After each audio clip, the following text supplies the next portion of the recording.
Overflows. Life's imperfection is perfection. Man wants everything to be permanent. You love someone and you promise that I will love you my whole life. And you know perfectly well that you cannot be even certain about tomorrow. You are giving a false promise. All that you can say, I am in love with you this moment, and I will give you my totality to you. About the next moment, I know nothing. How can I promise? You have to forgive me. Life, particularly relationship, is a dynamic interplay of giving and taking. This emphasizes that true love involves both give and take. It is believed that a healthy relationship is characterized by a balance of these actions, where giving is joyful and not conditional on receiving.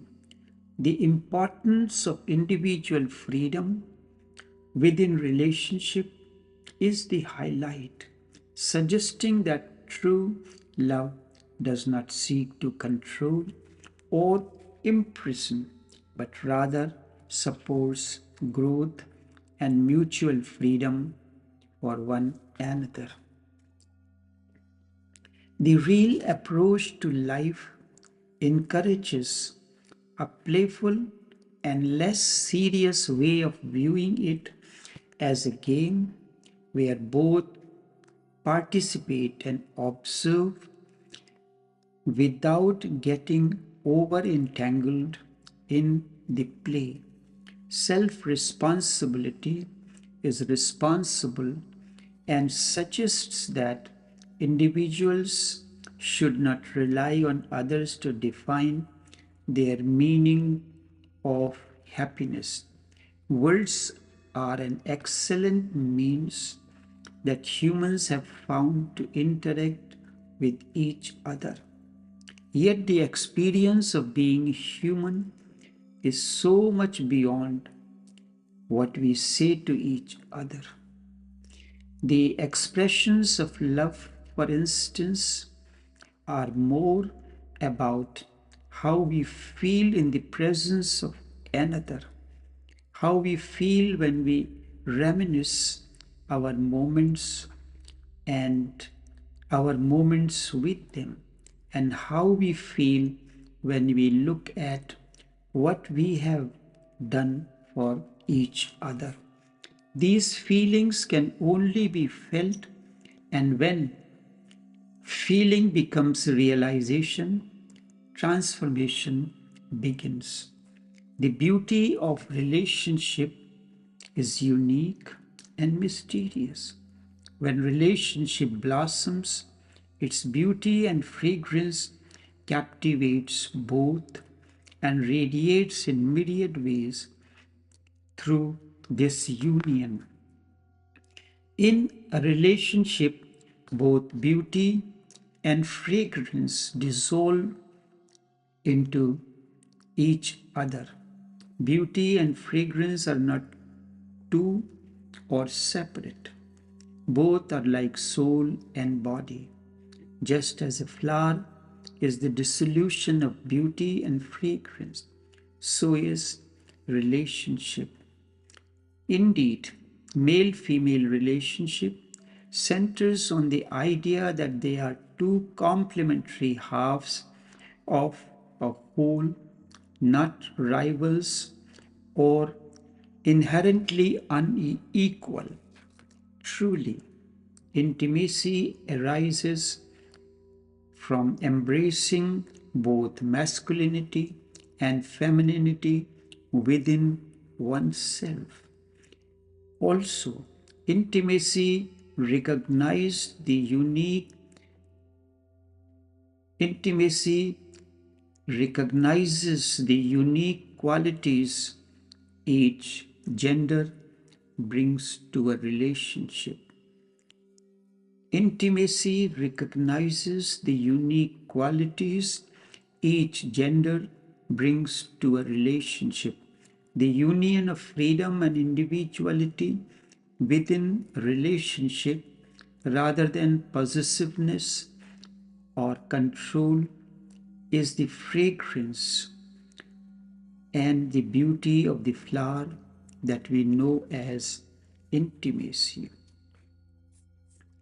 Lovers promise all kinds of things that they cannot fulfill.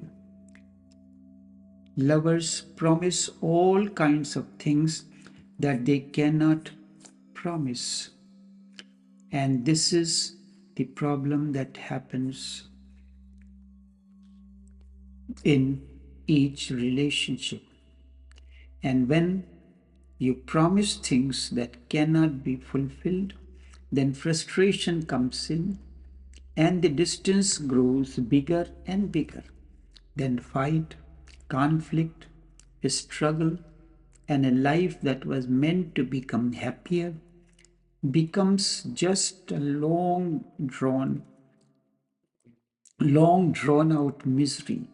It is good that you are aware of your great fear, that it is of intimacy. It can become a great revelation to you and a revolution if you look inwards and start dropping everything of which you feel ashamed and accept your nature as it is, not as it should be. I do not teach you any shoulds. All shoulds make human mind sick. Avoid all that comes as shoulds. People should be taught the beauty of ishness, the tremendous splendor of nature. Ishness is pure existence, a fundamental, unadulterated state of being that precedes and transcends all dualities. Ishness includes happiness and unhappiness both. It is the ground of being, a silence beyond thoughts, where one exists simply as is, without the need to become or achieve anything else. This is important. Existence is beyond duality. Ishness is not something to be found through striving or overcoming obstacles. It is the state of being. Ishness is the state of being before the mind creates concepts like good and bad, happy and sad. It is a state of pure awareness, a silent, a silent observation of life without judgment or interpretations. Ishness involves moving beyond the limitations of ego and its desires, allowing one to experience a deeper, more authentic reality. Ishness is a destination to be reached, but rather as a natural state of being that can be rediscovered by letting go of limiting beliefs and conditionings. All that limits your beliefs and conditioning. Ishness is connected with the idea of an inner kingdom where one can become a king or emperor, a state of inner richness and fulfillment. The trees do not know any 10 commandments, and birds do not know any holy scriptures. It is only man who has created a problem for himself by creating, by being interested in 10 commandments or scriptures. Condemning your own nature, you become split. And this state of split is schizophrenic. And not just ordinary people, but people of high status of Sigmund Freud, who contributed greatly to humanity about the mind.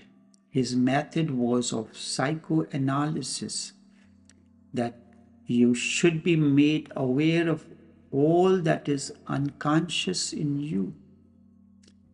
This is the way of psychoanalysis, that you should be made aware of all that is unconscious in you, and this is a secret.